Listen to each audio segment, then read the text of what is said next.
आचार्य चाणक्य ने शादीशुदा जिंदगी को लेकर कुछ जरूरी बातों का जिक्र किया है, जिसके अनुसार अगर पत्नी ऐसी बातें करना शुरू कर दे तो इंसान को समझ जाना चाहिए कि उसका जीवन में बुरा वक्त शुरू होने वाला है। आचार्य चाणक्य ने अपनी नीति में पैसे, सेहत, बिजनेस, दाम्पत्य जीवन, समाज जीवन में सफलता से जुड़े तमाम चीज़ों पर अपनी राय दी है। अगर कोई व्यक्ति की आचार्य चाणक्य की बातों के अनुसरण अपने जीवन में करता है तो वह जीवन में कभी गलती नहीं करेगा और सफल मुकाम पर पहुंच सकता है। चाणक्य नीति में महिलाओं और पुरुषों के संबंधों के साथ साथ उनके गुणों के बारे में भी उल्लेख किया गया है। आचार्य चाणक्य के अनुसार पति और पत्नी के एक दूसरे के पूरक हैं, लेकिन आपसी तालमेल में अगर कमी हो तो पति पत्नी का रिश्ता कभी भी बिना तालमेल के नहीं चल सकता।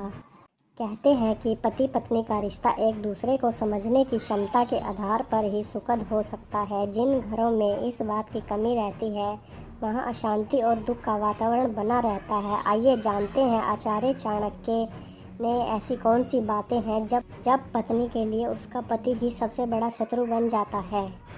आचार्य चाणक्य के अनुसार जिस स्त्री के पर पुरुष से संबंध होते हैं या जिस स्त्री का चरित्र अच्छा नहीं होता उसके लिए उसका पति सबसे बड़ा शत्रु है। चाणक्य के अनुसार जो पत्नी गलत कार्यों में लिप्त होती है वो रोका टोकी करने वाले पति को अपना दुश्मन समझने लगती है। आचार्य चाणक्य के अनुसार अगर पति पत्नी में से कोई एक या फिर दोनों ही गलत काम में लिप्त हो तो इसका प्रभाव दूसरे पर जरूरी पड़ता है।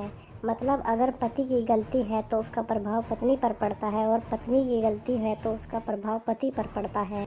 यदि किसी पति की पत्नी बहुत लालची होती है और दिन प्रतिदिन कोई न कोई मांग करती रहती है, ऐसे में यदि पति पत्नी को फिजूल खर्ची से रोके या यदि पति से किसी अन्य व्यक्ति या रिश्तेदार ने धन मांग लिया, ऐसे में पत्नी के लिए पति शत्रु समान हो जाता है और वह अपने लालच के लिए घर में क्लेश तक करने में नहीं हिचकती। यहाँ तक कि ऐसी महिलाएं किसी भी प्रकार के दान पुण्य आदि नहीं करती हैं।